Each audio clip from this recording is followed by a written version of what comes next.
All right, we're continuing down the train tracks right to the finish line. Season 7, Episode 2, entitled Stormborn. After a brief hint at it at the end of last episode, we finally get to see the beginning of Daenerys' war plans for Westeros as Jon continues to prepare for the north in order to head south in order to form an alliance, and Cersei starts to shore up her surefire bets. And Euron, oh man, does he come in with a wallop in this episode? You got anything to say before we get started, Pat? Hey, listen, Dom, I hope you and the Talkin TV family, Talking Thrones with us today, believe me, or hopefully agree with me, that this should have been called Naval-born because Euron goes nuts, all in. That ship fighting sequence is the best you're ever going to get from the Iron Isles. It's so unbelievable. All of that and more on tonight's episode of Talking Thrones.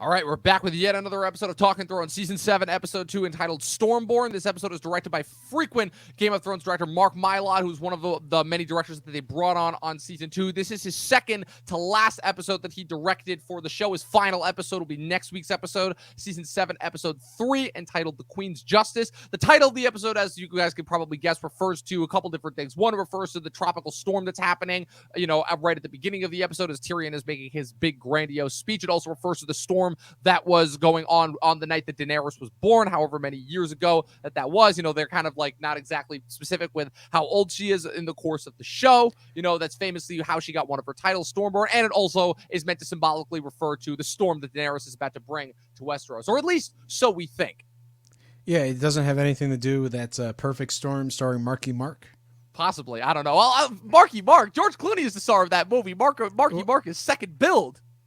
Oh, well, hey, that's before, Mark Wahlberg, Marky Mark, he stepped up and became Boogie Nights. He'd already been in Boogie Nights. Him and really? Clooney were in Three Kings the year before. So it's so weird because it's like Clooney, everyone thinks of Clooney and Damon and their time together from, obviously from doing the Oceans. But people forget that Clooney and Wahlberg had like a little bit of a working relationship. And then I don't know. I don't think they ever did another movie again after The Perfect Storm. Oh, man. Maybe George Clooney can come in as Wahlberg's father in one of the Transformers movies.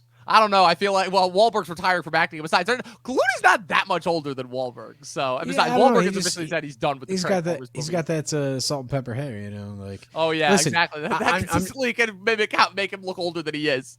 Listen, if Sam Jackson could be Chris Rock's father in that terrible Spiral movie, George Clooney could be Mark that age Wahlberg's difference makes daddy sense because Sam Jackson's like 70 something and Chris Rock's like in his mid 50s. So that age difference actually kind of makes sense. Yeah, I'm sorry that I referenced one of the worst movies that we're going to debate about. Hey man, look, we had a blast when we were watching that movie. TV. So. Yeah, you could actually go back and watch the YouTube video. Yeah, it's pretty on great. The Talkin TV channel. We had so much fun reviewing that movie. See what we think. So after, like Horrific, I said, that's what I thought. But like I said, after a brief snapshot, obviously at the end of last episode, we didn't really have Daenerys at all in the last episode. She's finally here. She's arrived at Dragonstone, the ancestral home, the first landing spot that the Targaryens landed when Aegon the Conqueror first came 300 years ago. She's finally arrived. She's completed the journey. She's back in Westeros. She's ready to rain fire and blood down on the entire continent. But the interesting thing is that despite the Stormborn you would think being referenced to Daenerys, it actually kind of, I feel like, is more of a reference to Euron, kind of capitalizing off the promise that he made Cersei at the end of last episode. Because let me tell you something, this season for me was famous for us getting like these grandiose action set pieces every couple episodes. And let me tell you something, the action set piece that we get at the end of this episode in the form of Euron's attack on Yara's fleet is breathtaking to behold, to say the least. Yeah, I don't know where that came from. It's basically you're watching this episode, you're enjoying these scenes, like someone's biting into a hot pie, so to speak, and all this stuff is going on, and then all of a sudden you get this like out of nowhere action piece, battle on the open ocean, and it's amazing. I am just so excited about Euron and the Iron Isles. And let me tell you something, that excitement is going to keep going up until suddenly it stops.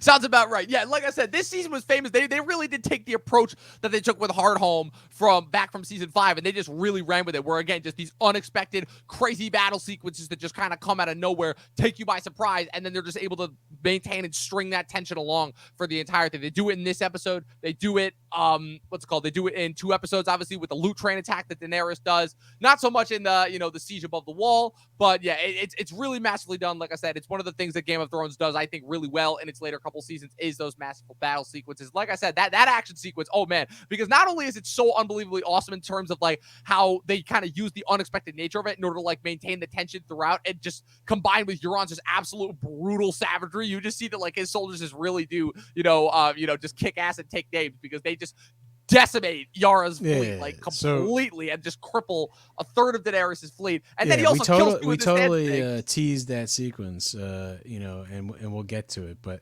first, we got to set everything up, because there's a lot of important things going on this episode. So, hey, how about that lame talk between Daenerys and Varys? I was about to say. Am I the only one? We finally get Daenerys. We finally get Daenerys called Varys on his shit. And basically said, it's like, oh, so I happen to notice that, you shifted alliance a lot of times. You shifted from my father to Robert. You were the one that sent the assassins after him, and Varys tries to counter. They're setting up for the fact that Daenerys is inevitably going to kill Varys. I mean, it's kind of a little bit predictable. It does kind of take a little bit of the wind out of the sails, pun intended, for Varys' inevitable death. But I think it's fair. Like, I'm going to paraphrase here, so if I get some of Varys' things wrong, forgive me. But, Varys is kidnapped and mutilated and left for dead, and then he's living in the sewers, and he's got to, keep them clean for, some gold to get some food. And, he only cares about the common people that are struggling to survive as much as he did.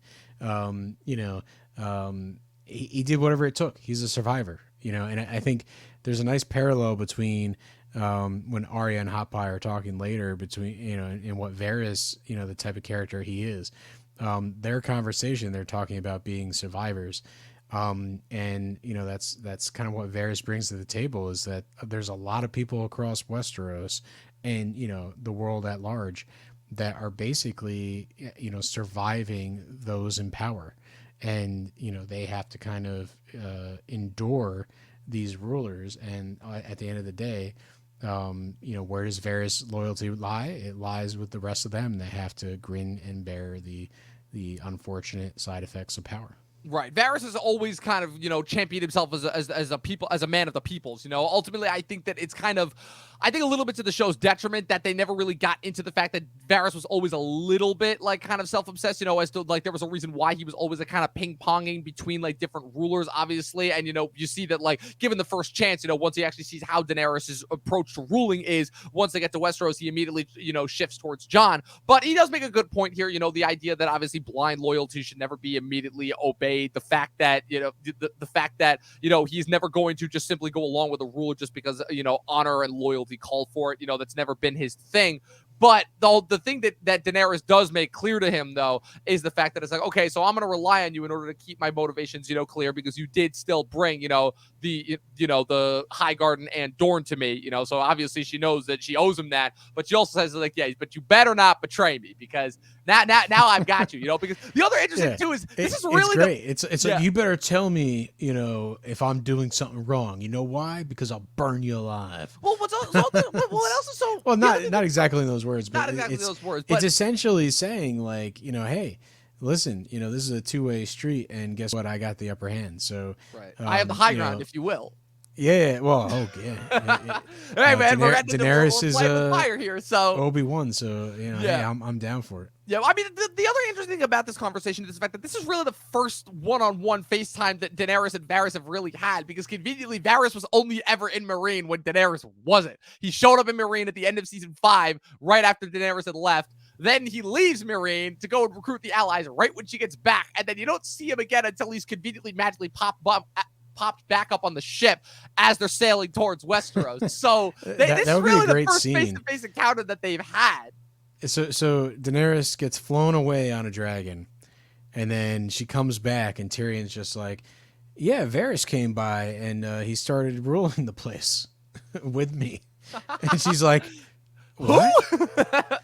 She's like, who is this guy? Wait, you let an unimproved stranger come in and just run this place? Like, hey, listen, I guess she's happy to have intelligent allies, and that's what this scene is about. The scene's about them flexing their intellect, and seeing if they can match wits, and the answer is yes. The two of them seem to be the right fit, going forward, and time will tell. It's not necessarily a given that everything's going to work out the way they planned, and they kind of put that line in the sand, and for now they have a very strong alliance going forward. Yes, absolutely. And then speaking of, smart, capable allies, I think the same cannot be said as they go into the next room when it's revealed that Melisandre has magically arrived at Dragonstone. I love how, too, it's like, even though Jon technically banished her from the North, she can still kind of technically travel wherever she wants. And Melisandre is definitely more of a plot device this season. She's really only in this episode and the next episode. She's kind of, again, is only serving the purpose of bringing ice and fire together. She kind of probably sensed through whatever red magic that Daenerys was there.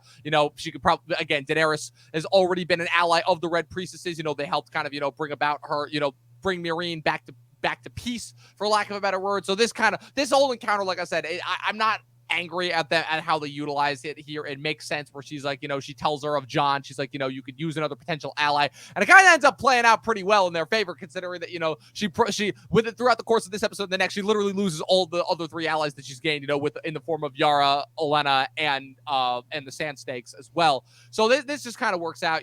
Like I said, it just serves a quick plot device function. They have their discussion. And like, she's like, it also has the thing of words like, prophecies can be fickle things if you don't, if you read too much into them, the language thing, the High Valyrian. Yeah. There's no gender in High Valyrian, so it could be Jon, it could be you. Who knows? Making it super ambiguous for the sake of being ambiguous. But like I said, it serves its purpose. It's right there. Tyrion's like, oh wow, Jon's become king of the North. Again, this is also the season of, like I said, character reunions, character member berries. There's a lot of that going on this season. So, like I said, it's quick, it's brief, it serves its purpose. No, 100% it's quick and brief, and Melisandre is one of those major characters that just kind of gets the back burner treatment. Like, she doesn't really recover from basically her time with Stannis.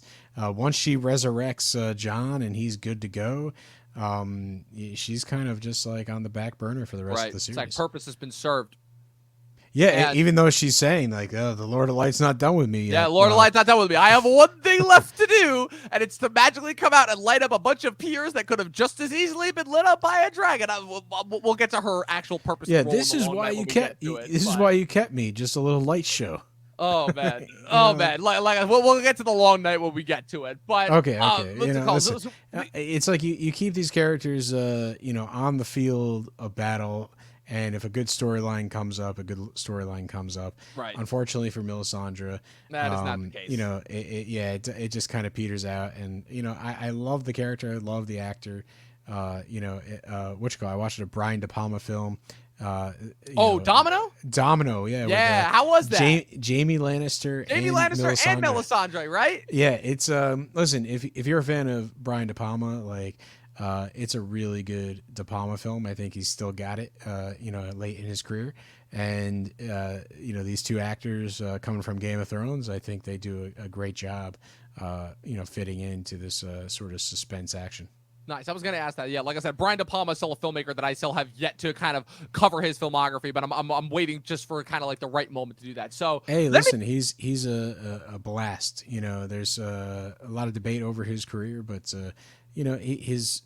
his influence is Hitchcock, and he brings a lot of that suspense filmmaking to his works. Yeah, he's also kind of regarded as like the loss of the film brat generation, because obviously all of his peers being Coppola, Scorsese, Spielberg, and Lucas, and they all went on to have like tremendously lucrative and obviously very expansive film careers, and he's always kind of the one that, even though he had a very long career, it never felt like really any one of his movies could kind of break through. I feel like, with the exception of Scarface and the first Mission Impossible, and to some extent Carlito's Way and Carrie too, but that's really it. I feel like everything else kind of went under the radar. Fantastic. There's a lot like.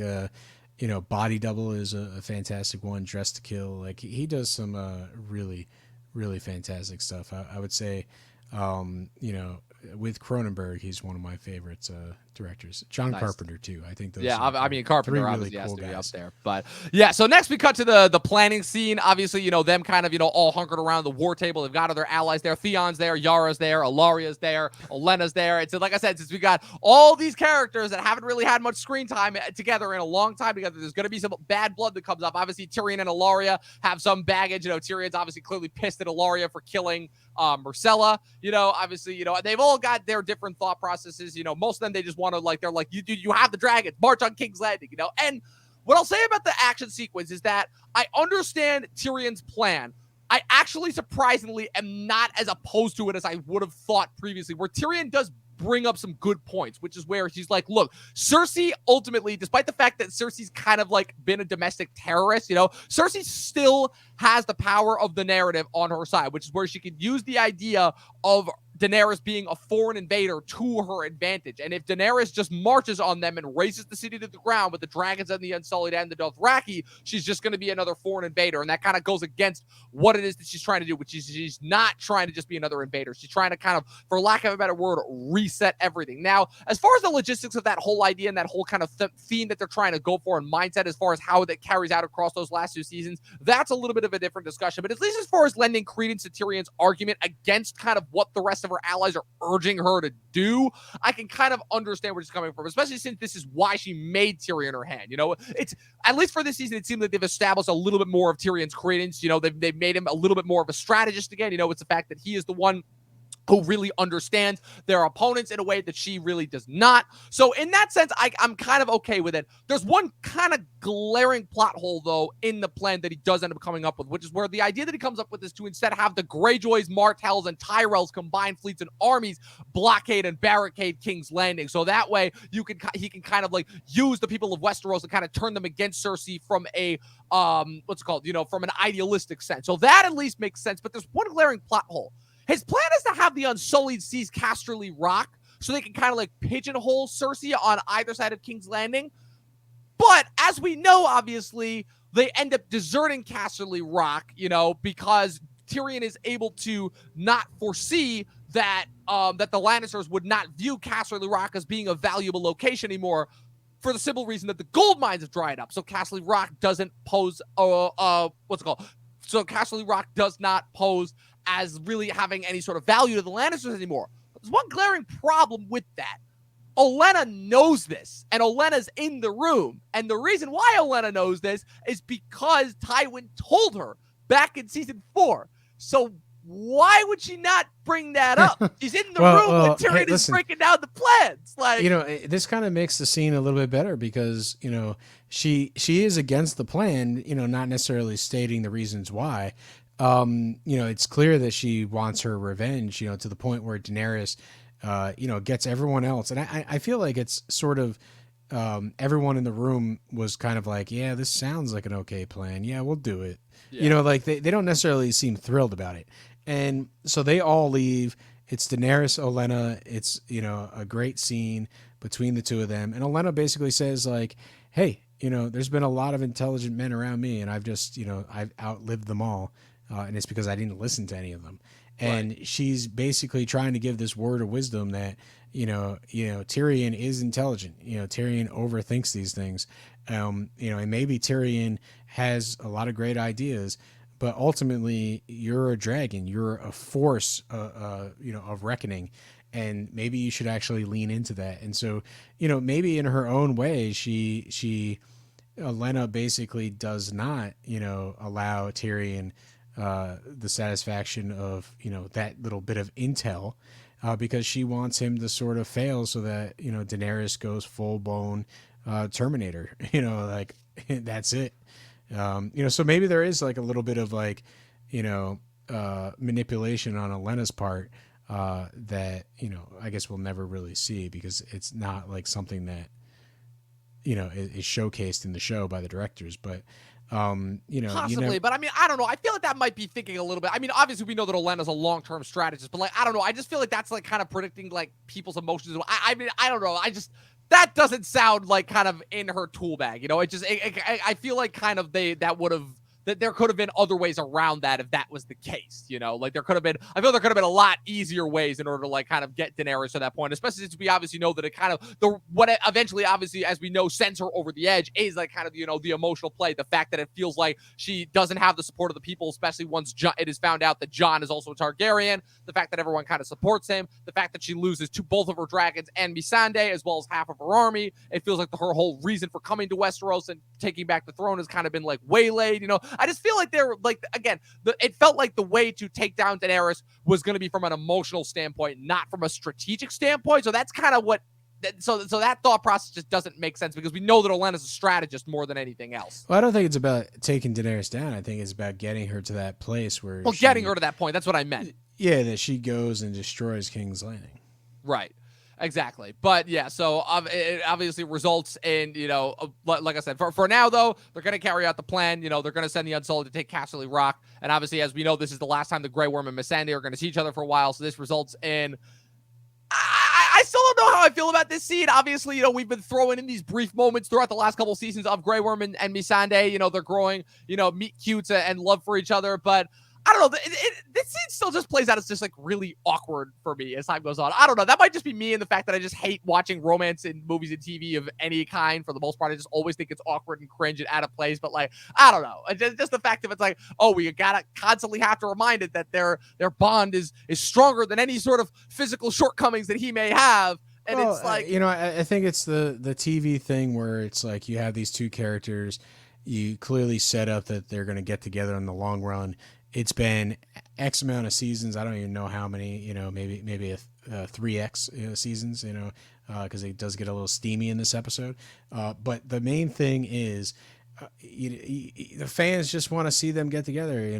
They're a couple. They should be able to enjoy themselves. And I think that's what this scene is all about. It's really just like, yeah, they kind of play with, how awkward it is because of, what has happened to them, where they come from background wise. But ultimately, I think it's they tease the relationship early on, and this is really the epitome of it. Like we're going to show it happen. They finally get together. They're going to be.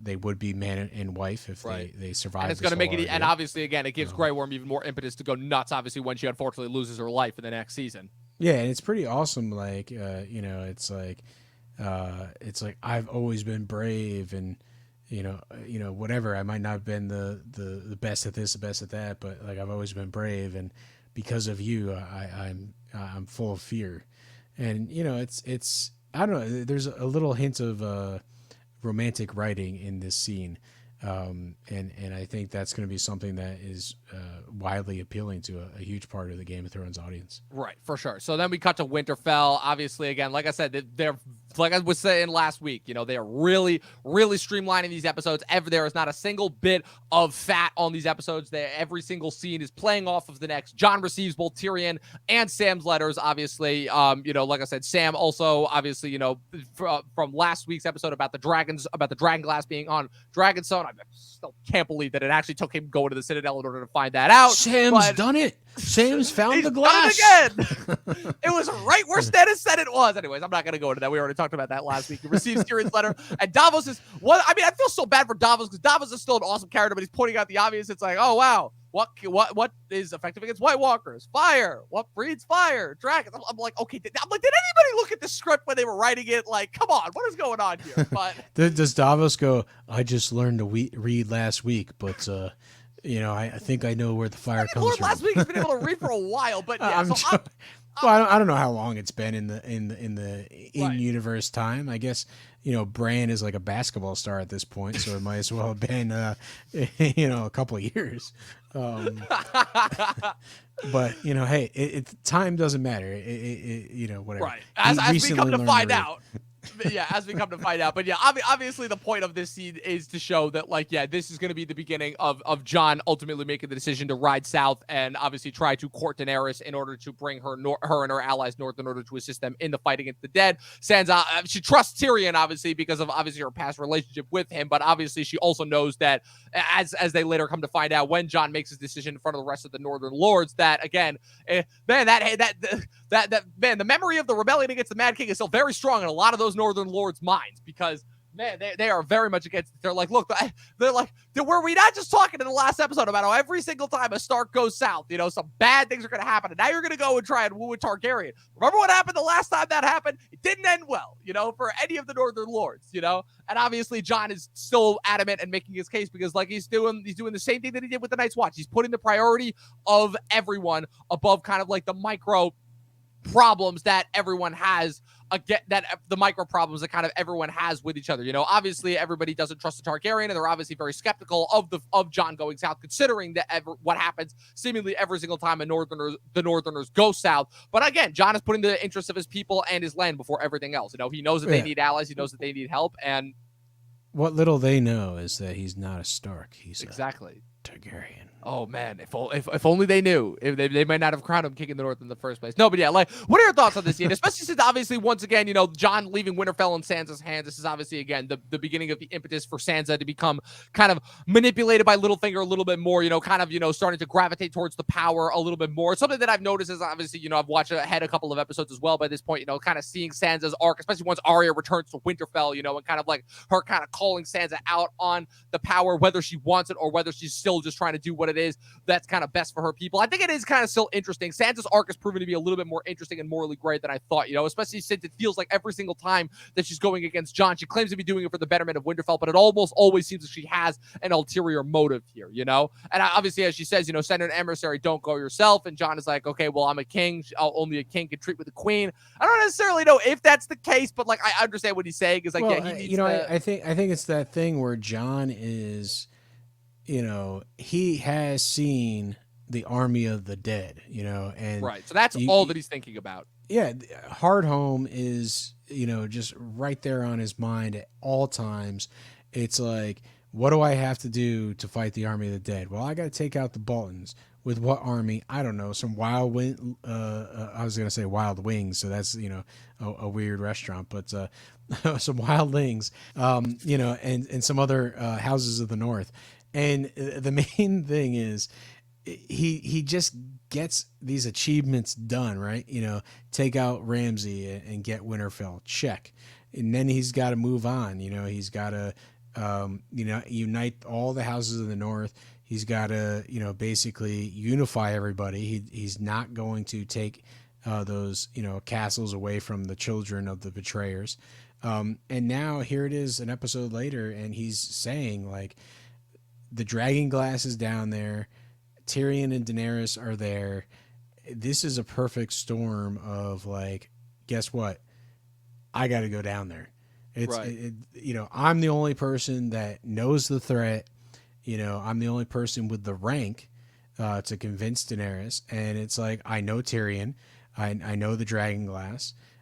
So he just knows everything. He is the only person that is suitable for that mission, whether he's king or not. And, he knows his duty, which is something that, Ned Stark kind of knew all along, and that got his head chopped off. But the thing is, Jon has to take this risk because he knows the Night King's coming, and it's the only way. And he has the conviction that this is the right way, and no one's going to stop him, right? Right. Because he can't stop, and he won't stop. So my question for you is, P. Diddy would say. We don't really let these pop culture references infect our talk. But so my question for you is, before we kind of move on to the other storylines, obviously, a Jon kind of mimicking Ned by his strangling Littlefinger of the crypts is, so obviously we're kind of accustomed to the idea of, again, we kind of, through our watching of the show, the idea that we know Jon is a good guy, Daenerys is a good guy, but, kind of this like conflict that comes from it. How do you think, now that we're rewatching the show for like, what is it, the umpteenth time that we're watching it now, how do you think they do with it? I guess, like, does the tension feel legitimate, or does it feel manufactured after a while? Especially since obviously we know that Jon and Daenerys, they end up like kind of, forming this bond, but that kind of ends up being, kind of torn apart as time goes on. Especially since it seems like the rest of Jon's allies are not necessarily as fond of Daenerys as he is. But so I just wanted to know what your take on that was, considering as it's like, it's just a situation of them still kind of utilizing good writing and good conflict and good drama, or are they kind of trying to manipulate our expectations against us by seemingly manufacturing tension? Because that's kind of like what I'm always kind of at a conflict with when it comes to watching this. I think at this point, it's a little too easy. Like, hey, Daenerys is at Dragonstone, and that's where the glass is, and you got to go down there and meet her. They're clearly like pushing this to happen. So I think they're in the process of consolidating storylines.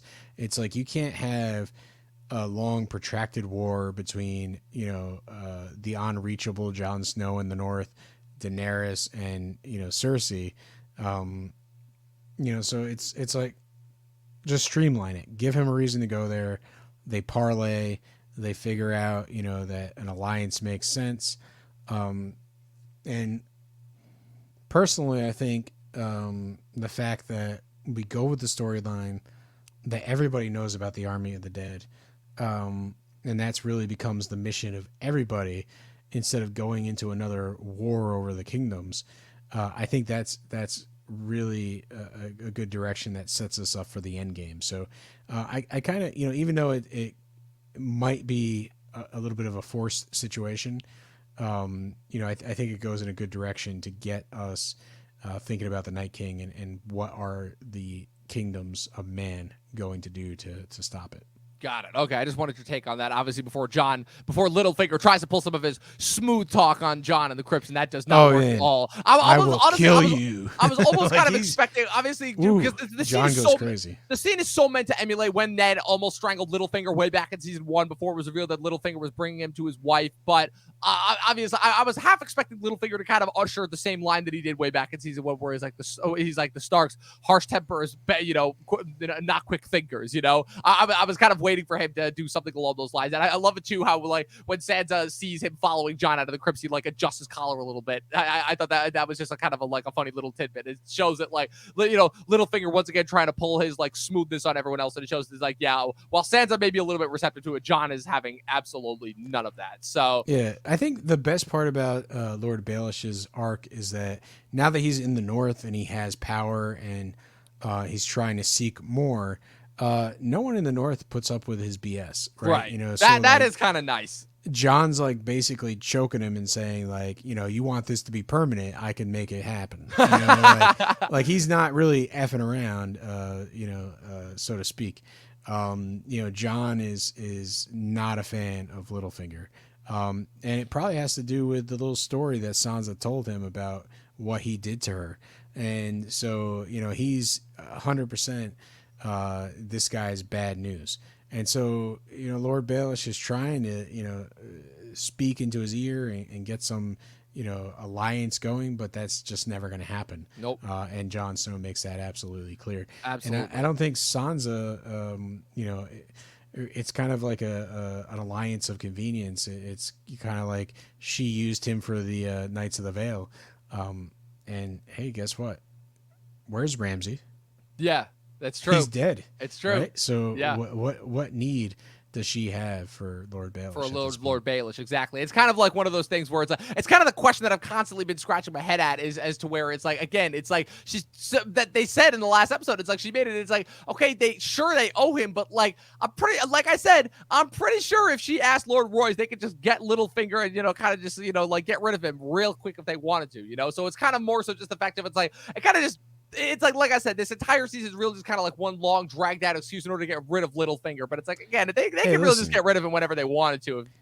What's his face? Who's the Lord of the Vale? Lord Royce. What was it? Oh, Robin Aaron. Robin. Yeah. Robin. Your favorite character. Robin's back home with a jug of milk, Mark Hamilling this thing. He doesn't know what's going on. Or Homelandering it in this case. Yeah, whatever the case may be, hey, listen, that scene in the Return of the Jedi was kind of ridiculous and over the top. But I imagine that things in The Last Jedi. So I imagine that's what Robin's doing. He's got like a giant glass of milk and he's going to town. Your favorite character? And I think, it happens. We understand what happens to Littlefinger. It's like he's in the middle of the North, and anyone that would be his real supporter is not there. Right. So it's just a matter of time at this point. Like this is our third, fourth, whatever watch through of the show. And I think the writing's on the wall. I don't think it's really hidden at all. Like Littlefinger has one last push before he meets his untimely demise. Indeed, yeah. So now let's cut ahead to King's Landing. The brief scene, but I think a rather impactful scene. Obviously, Cersei's holding court. Like I said, we saw Daenerys holding court earlier. Now it's Cersei's turn. She's trying to get whatever the rest of the Lords of Westeros that aren't already allied with Daenerys or in the North with Jon on her side. And the leader of them is Randall Tarly, obviously. She and Randall Tarly brings up a very, very good point, which is where she's like, she's got 3 fully grown dragons, her ace in the hole. How do you expect to deal with those? This is obviously also the introduction of one of the most confusing plot devices I think I've ever seen, because it's a device that is shown to not work at all in this season and then just magically works next season. So I guess it really does depend on who wields it. Obviously, Qyburn's infamous the Scorpion, which is this giant crossbow device that supposedly will be able to fire bolts big enough to pierce the dragon's skin.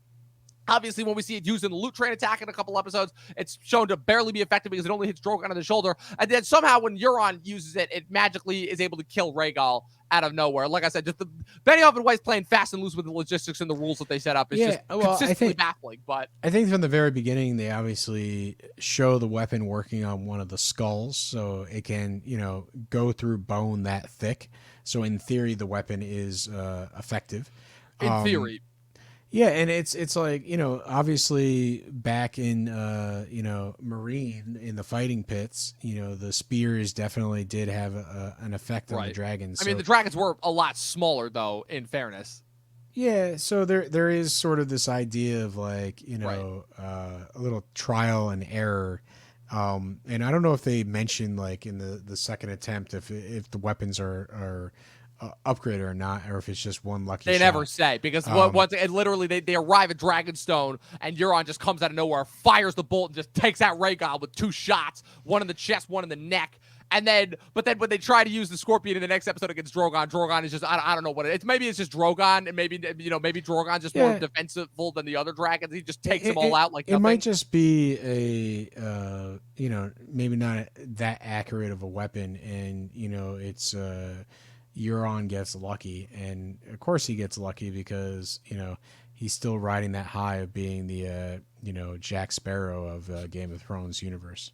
Absolutely, yeah. But so the other scene that follows, I think, is actually a pretty good scene. Unfortunately, again, more expensive jokes. What Jaime does? Well, yeah. Well, obviously you have the reintroduction of Dickon Tarly, now played by Umbrella Academy's Tom Hopper, as opposed to last season when he was portrayed by Freddie Stroma. It's kind of a little bit of a significant casting update, considering that the 2 actors look so different. But obviously, Jaime's conversation with Randall Tarly about kind of trying to figure out. So that's why they did the Don Cheadle thing, and that they did like an Iron Man 2. What are you doing here? Yeah, right. Right, because Jaime's like, "Who are you?" Yeah, he's like, "I don't even recognize you." I mean, Jaime didn't see him at all, but it's definitely a little bit confusing because it's like, again, it would have been one thing if they cast an actor that looks similar to the guy who played him last season. But again, I have no idea. It's TV shows, Unfortunately, you get like another commitment. You think it's a better deal for your career, and off you go. Like Game of Thrones has to recast, or I guess it could have been worse than that. The directors might have wanted something. Hey, look at that! Tom Hopper was able to go right from this into Umbrella Academy 2 years later, and he's been a consistent cast member on there for the last couple of years. So hey, he's doing well. But like I said, hey, listen, the character's small, and the character basically just gets burned alive. That's pretty much his only purpose. But and gets along with Sam. That's what we saw last season. Right. So there's only really 2 significant scenes that. Sam's brother has here. But yeah, Randall Tarly is he's a character, man. He is. It's like this scene to me where Jaime is offering him to be the warden of the South, and there's all this talk about like honor and stuff like that. It's a really powerful scene, and it kind of like elevates Randall up to the next level. I think I kind of wish we had more scenes with him in it. you know? Yeah, right. It almost feels like, again, we're robbed of it. Like I said, we got the little tease of him in last season, obviously, his introduction in the episode where Sam goes to Horn Hill, and now we actually see him kind of like in full charge. And man, I mean, the actor who plays him, James Faulkner, is a force to be reckoned with. Every time that guy pops up in like a movie that I see him in, he was brief, funnily enough. So I believe the first time I saw him, he was in X-Men First Class when he portrayed the Swiss banker that Magneto was torturing in order to figure out the location of Kevin Bacon's character. And then he also has a brief appearance in Atomic Blonde, but he's one of those actors where just every time he pops up, you're like, man, that guy's going to give a hell of a performance. And he really does here, where again, he's just conviction in the fact of like, yeah, I've known Olenna since I was a child, and I'm a Tarly. That's still a name that means something, but Jaime reminds me, it's like, your loyalty is also to the crown, and Olenna is only revenge driven. All she cares about is getting revenge. At the very least, we're still trying to preserve something, even though Tarly probably knows that he's full of shit and that he's really only kind of like defending Cersei in this sense, but still, like, he does still have to see the writing on the wall. But again, it's still kind of overlooking the logic gap of, again, 3 fully grown dragons. But like I said, we'll deal with that when we get to it in the next couple of episodes. I just think this sequence adds to Sam's character a lot, because this is the world that Randall knows. And, right. He's being made the top general, in Cersei's army to fight foreign invaders. He's offered the entire Warden of the Southlands, which, assuming, is like basically once they conquer Dorne, it's that and whatever other lands he already is, in control of. So it's one of those things where, like, do you really think Sam is ever going to have the opportunity to be one of the major rulers of Westeros? Not in terms of the way titles have been given out in this world throughout history. And, the fact that you see him, Randall at the top of his game, wheeling and dealing and, confident as hell that he's going to, whatever side he's on, lead the victory. Compare that to Sam, who's basically, dishing out soup and doing other questionable things in between book reads. Yeah. It's Sam's in a completely different world. And I kind of, I know we get it here in season 7. This is the only time we get it, but we get to see a little bit of both worlds, where Sam comes from, and it fleshes him out a little bit more. Yeah, absolutely. So then we cut to Arya in the Riverlands. Brief scene where she, I love the inner. It's a really weird cut as well. I think it cuts from like the Citadel. If I'm not mistaken, it cuts from the Citadel. When Sam is doing his operation, and it shows like Arya cutting into a pie. And again, like I said, it's just the reunions are just keeping on coming. Where she just happens to stop at the inn and she sees Hot Pie again, and Hot Pie recognizes her. They have a brief little cutesy moment. And obviously, again, it's another plot device moment where he kind of only serves to inform her that Jon and the Starks are back in control of Winterfell. So she makes the decision to turn north and return home and be with her family rather than continuing on her revenge quest south towards Cersei. That scene's brief, and like I said, it's cutesy. It's good to see Hot Pie again. But for me, I think it is this is the last time we see Hot Pie. Yeah, right? it's the last time we see Hot Pie in the whole show. Like the show is going on a farewell tour, and you're going to see characters like Hot Pie. He's a survivor. He's going to make it through. We don't get to see him the rest of the show. We just are left with the idea that he's going to be baking pies and he's going to survive. So I think it's a good farewell. It's kind of a hey, let's bring the character back and pay one last homage to him, and we're moving on. Yeah, well, for me, the centerpiece of Arya, and for me, probably one of the best and most low-key underrated performances that Maisie Williams has given on the entire show. Obviously, like I said, the other thing about this season is that it's all about like kind of bringing characters, back to their roots, bringing them full circle from where they started. And obviously, one of the most heartbreaking things that Arya had to do at the beginning of her journey was saying goodbye to her direwolf Nymeria, who famously, at least unconfirmed at this point in the books, was still one of the only 2 direwolves of the original 6 left alive, along with Ghost. Famously, obviously, Sansa's direwolf lady met her end, obviously having to take Nymeria's place. Then obviously Grey Wind, Rob's direwolf, met his infamous end along with everybody else at the Red Wedding. Then obviously we saw the deaths of both Shaggy Dog and Summer last season, obviously at the hands of the Karstarks and then the Army of the Dead. And so you can imagine my surprise when, again, it was a little bit of a fan theorized moment. They'd hinted at it in the books that Nymeria had gone on to lead this pack of wolves that were terrorizing these Lannister forces in the Brotherhood throughout the Riverlands. You can imagine my surprise when you get this brief moment where Arya is set upon by these army of wolves. And I remember watching the scene for the first moment and being like, wait, they're not gonna, and then you see the giant wolf come up behind him, and I'm like, oh wow, they brought her back. Nymeria comes back for a brief snapshot, and I feel like this is going to be hit or miss as far as like for anybody who can actually remember that Arya had a direwolf at one point in her journey. But for me, I think it's so emotionally impactful. Like the fact that Nymeria recognizes her, and then the fact that she immediately just like kind of turns away, and it's kind of like a come full circle moment because Arya wants her to come with her and come back to Winterfell, and then she immediately turns around and goes with the rest of her pack that she's formed, her kind of new family that she's formed, and Arya kind of like has to say goodbye to that piece of herself that she had thought that she had lost forever. You know, that kind of connection to her family. The fact that they are kind of, her, Sansa, Bran, Jon are the last of the original kind of Starks. Every one of their other family members is dead. And she obviously ushers that famous line that she told Ned also back in season 1 when Ned was telling her this idea, that she would eventually grow up and become this lady and marry this lord. And her whole thing was she's like, that's not me. And she kind of acknowledges that and like with Nymeria. And I don't know. It really, really works for me. It's one of those like sappy emotional moments that I feel like has kind of been lost in this era of Game of Thrones, but I'm glad that we got it because it's so rare and brief. I think this is probably one of the best sequences Arya gets because, Hot Pie says, hey, Jon Snow is the King of the North. It's your family has Winterfell back. And her reaction is to go back to Winterfell. She's going to put aside her hit list, which has defined her. Basically her whole childhood has been this obsession over killing everybody on that list. And, now that Winterfell is back in the Stark's hands, and she has this, chance to be with her family again, she makes the grown-up decision to turn around and go back to Winterfell. And on her way, she meets Nymeria, and this pack of wolves, and it's one of those things where it's like, come join me, come, let's go back to the days of old when we were buddy. And, just Nymeria knows it's her, kind of like, stops growling at her and decides like, you know what?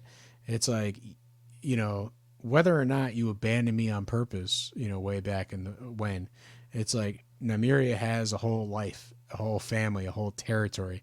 And, she basically leaves Arya and abandons her and says, I got to move on. It's like, I already got a good thing going here. And, I think this is like a moment where Arya as a character grows. It's like sometimes you got to move on from the past.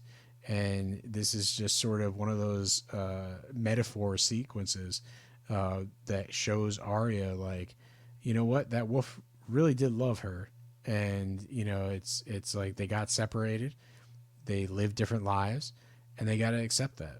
And it's like, and so Arya kind of goes on her merry way back to Winterfell, which we'll see in a couple episodes when like I said, it's a tearjerker of a scene. It's a heartbreaking scene. I didn't think that we were going to get it at all for the rest of the show, obviously. And so the fact it's about growing up, and Arya pretty much has crossed that bridge, and I don't necessarily think that at the end of the sequence they show it, but like from this point on, we're basically witnessing a grown up Arya. Yeah, definitely. Yeah. So then we moved to the Citadel.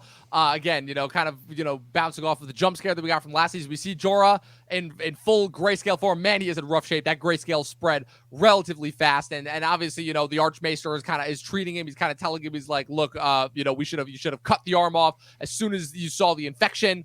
What's it called? Now it's kind of spread too far to the point where there's really nothing we could do. But he's like, look, we would have shipped you off to Valyria if not for your name, obviously. And Sam finally finds out that this is Jorah Mormont, the son of Jorah Mormont, his former Lord Commander. Then immediately gets his ears to prick up. And he kind of asks the Archmaester, he's like, look, there has to be a way. This is the Citadel. This is the center for learning. He's like, what's it called? I think there's also a little brief moment. He's like, I remember reading a book about an archmaester who was able to experiment around and cure grayscale. And he's like, yes, and you know what happened to that archmaester? He died of grayscale. So I thought that was because he probably was in the middle of experimenting with the procedures and caught it himself, and no one else would go near him. Like, he was probably the only one willing to do the experiments, except for Sam. Here he is. Like, he's owes so much of his life to Jorah's father, and he's obviously Sam is the epitome, alongside Jon Snow, of what it means to be a part of the Night's Watch,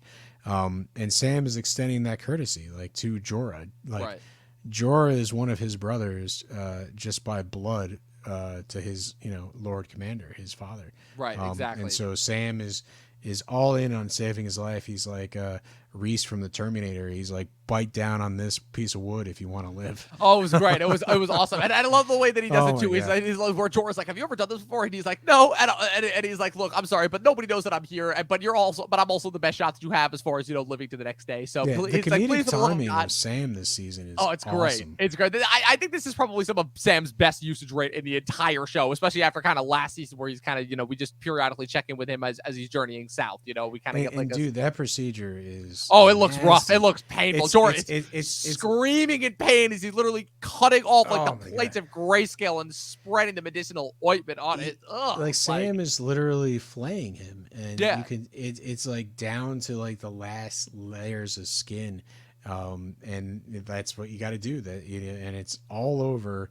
It's like half his chest, half his back, his entire arm. Right. They're going to be there all night, basically flaying half his body, and then slap on some, aloe vera or something, and that's going to, go ahead and kill the rest of the. Pretty much. Who knew that was the key to curing grayscale this whole time? I feel they could have saved all those poor souls that eventually lost their minds that are wandering around Valyria a whole long time ago. It's really bizarre. So it seems like it's a common ointment, right? And then it doesn't seem like it's anything that crazy out of the ordinary that they didn't have access to. The hard part is that you have to fillet the skin, right? And you have to make sure that it's like the game operation, right? You can't touch the sides, otherwise you're going to catch it and then you're going to die. So well, I mean, Sam's got the gloves on. He's got the robe on, so it's not like anything is getting in. But obviously, I don't know. Hey, the rest of the Maesters think it's extremely dangerous. So. Yeah, well, we all know what a bunch of kind of uptight jerks they are. So the less said about that, the better. Glove manufacturing in the Seven Kingdoms has basically increased since the last person died in the Citadel. Who knows? They've got access to some of the best leather possible. But let's cut to it. The first of the big action sequences of this season. We hinted at it. We built it up at the beginning of this episode, and then we end the episode with it. Like I said, it starts off with, I think, a pretty bad seduction sequence. You have Ilaria trying to make a move on Yara, and Theon's just sitting right there. I'm like, I remember when I watched this, I'm like, this is not how we're going to end the episode. Why do we need this? And thank God, because it's all just set up for literally an explosion as Euron launches the first fireball, and you see his ship. He doesn't even take so further. His ship literally rams into the side of them as he's got the giant three sails, and he just comes out. I love the poor guy too, where the ram just literally lands on the one guy as he comes out and smashes it into his head. He's a force to be reckoned with. It's well thought out. I think just the brutality of it. I like the idea of it's clear that the mast has the teeth coming down to not only anchor the ships together, but also to hurt anybody. They're running. They have brass knuckles, the spikes, and they are fully prepared for a bloody hand-to-hand combat. Yes. And I think this really amps up the Iron Isles. It's we have not seen this brutality from them. Even when we saw them kind of raiding and doing stuff in the early episodes, it was kind of tame, compared to what this is. They basically reimagined what it's like to be someone from the Iron Isles. And, I think they made it a lot better. Season 7, Euron and Yara and Theon, it really, it's amped. It's just high energy. It's rolling. I guess it just ends when it ends.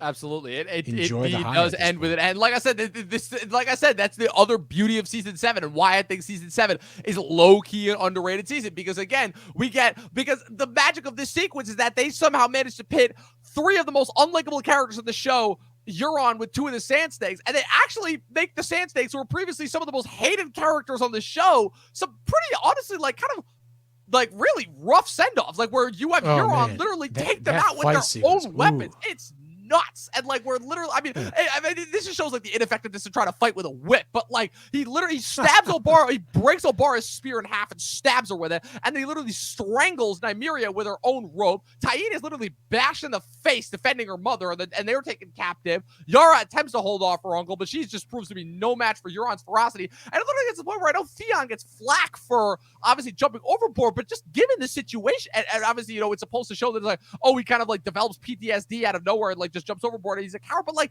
just given the situation, I mean, there wasn't exactly that much that he could have done. You know, I mean, what was he supposed to do? Die in action? Oh wait, that's right. You know, go with the what was it? What was that stupid thing? You know, follow the you know, the Iron Code or something. Whatever it was from back in the whatever it is. The you know, just make everything harder on yourself. Yeah, just make everything harder on yourself. Like, what is he supposed to do in that scenario? Like, they've lost. I think Euron, you know, this dude must have been doing some sort of drugs before this battle. Because he basically, it's, you know, you've seen like Brooklyn's Finest and maybe Training Day to a certain degree where, you know, you got these characters. Brooklyn's Finest, the other underrated Anton Fuqua movie. Yeah. Although don't watch Infinite, man. Like I like Fuqua. Oh, I know to skip that one. I like Marky Mark and I enjoyed the movie, but it wasn't as you know, well thought out as Fuqua movies tend to be. I think this is truly one of his most broadly Hollywood films. So entertaining, but I think he left the you know, the just like the layers behind. It's a pretty straightforward Hollywood action film. So hey, it might be for you, but definitely it's not as layered as Fuqua normally is. But anyway, that's a tangent. This fight sequence, a lot of those this episode. Yeah, I know it just happens. But you know, he comes in like, you know, just like the force that he is. Yeah, he's been doing drugs, and like basically, it's like no matter what you do to him, you can tase him, you can hit him with a, you know, a baton, you can do whatever. It's like he's just so like high on either adrenaline or something that he's just a you know, force to be reckoned with. And you know, it's I don't think we have any other character that we've seen do hand-to-hand combat like Euron. Not like this. Not in this capacity. Like I said, it's once again, it's still Benioff and Weiss showing off the vastly increased production as well. You know, like I said, they even as early as like season 4 or 5, they never would have been able to pull off a battle to this extent. You know, like they have got money on their side. They are able to really show off the full power of the VFX department that they have at their disposal. And like I said, it results in ultimately Daenerys' first loss, where this is a huge blow to her den. Like the like Yara's fleet made up like half her fleet, and now they've all been torched and are sitting at the bottom of the sea. You know, they've got only like a few ships left. So yeah, so the fleet's gone. 2 of the Sand Snakes have been killed. And also that haunting shot of them like hanging on, the one hanging off the masthead and the other one just lying on there too. It's brutal to say the least. And then whatchamacallit, they storm down below and they grab Alaria and Tyene, the other one. Yeah, so they grab them, and then it's like, kill us already, and then they just they're like, oh no. I do find it interesting that like the one Ironborn, like I'm like, man, you know they've got to have something really terrible in mind for them if they're going to leave them alive here, and also like not trying to make any advances on them. You know, clearly, you know, obviously we've watched it. The Ironborn don't have anything wrong because this is the gift. Right. You know, it's like, you know, Cersei is now going to have her perfect revenge. She has, you know, the mother of her, you know, her daughter's killer, or no, sorry. She has her daughter's killer, who is a mother, and she has one of the daughters. And so, you know, like Cersei has the ultimate revenge now, which I would say is a pretty good gift. and shows that Euron is actually creepily thoughtful Yeah. in terms of his Yeah. sort of marriage proposal to Cersei. Yeah, it's kind of nuts, honestly, how and kind of disturbing how well thought out that was. But like I said, it's like I said, it's an awesome ending action sequence. It's a great way to really kick the season into high gear at a very early point. And shows that, like I said, this war is just beginning, and there's only more awesome stuff to come. So that is it. Well, the last thing is the little Yara Theon moment where Theon kind of realizes where he is. He realizes some Ramsay level maiming is going on, and the trauma that he's not really quite over yet kicks in. And it's going through, all those cylinders are firing in his head, and him and Yara look at each other for one last moment. And Yara realizes that he can't save her, realizes that he's going through sort of post-traumatic stress, and she can't do anything to help him. And he basically jumps off the ship to live another day. It is an intense moment, and I talked about layers about a Fuqua movie earlier, and it's like there is so much layers just to those two characters staring at each other, and I think it says like a lot. It's amazing just like what Theon's been through, and what he still can't do. Because of the trauma that Ramsay inflicted on him. 100%. And you would think that and like I said, it would be in a lesser show's hands to kind of just overlook that completely. But no, they actually still managed, I think, to bring it about in like an interesting and logistical way. And how that kind of like dictates him throughout the rest of the season is really interesting. So this we'll is see why how that waited so long for the Iron Isles. Yes, indeed. These episodes right here, it's firing on all cylinders. Listen, oh man, it's so fantastic. Eventually, once the show is done, I'm gonna have to make like a Pat's Hall of Fame of favorite characters outside the normal Game of Thrones. It's gonna comprise of Joffrey, Robin, Aaron, and Euron from the Iron Islands, at least for this season. Hey, listen, season 7 Iron Isles is some of the best that you're ever gonna get. I couldn't agree more. So with that being said, that was our latest episode of Talkin' Thrones, season 7, episode 2, Stormborn. Be sure to keep tuning in for new episodes as we continue to get closer and closer to the finale next week. Oh man, it's a big one. Probably my favorite episode of the whole season next week, and possibly a top 10er of the whole show, the Queen's Justice, which is home to one of my absolute favorite Cersei Lannister moments of the entire show. All of that is next week. Pat, where can the good people follow you on the interwebs? Hey, listen, at Patrick W. Huber on Instagram. I'm posting there every once in a while. Check it out. And hey, is it too late to say we need more Ed Sheeran jokes? Is that? I think so. That might have died with last week's episode, but I don't know. Should have killed it with last week's episode. Yeah, probably should have killed it with last week's episode, the way that Arya should have killed him in last week's episode. And you can follow me at Movie Nerd Reviews across all platforms. Be sure to follow the official Talkin' TV podcast across all social media platforms. Be sure to subscribe to us on YouTube. Follow us on Twitch if you're not already. Be sure to stay tuned for new episodes of Talkin' Thrones every single Friday on Spotify and Apple Podcasts. That's it. 12 seasons in a short film. And watch more fucking movies. We'll see you guys next time.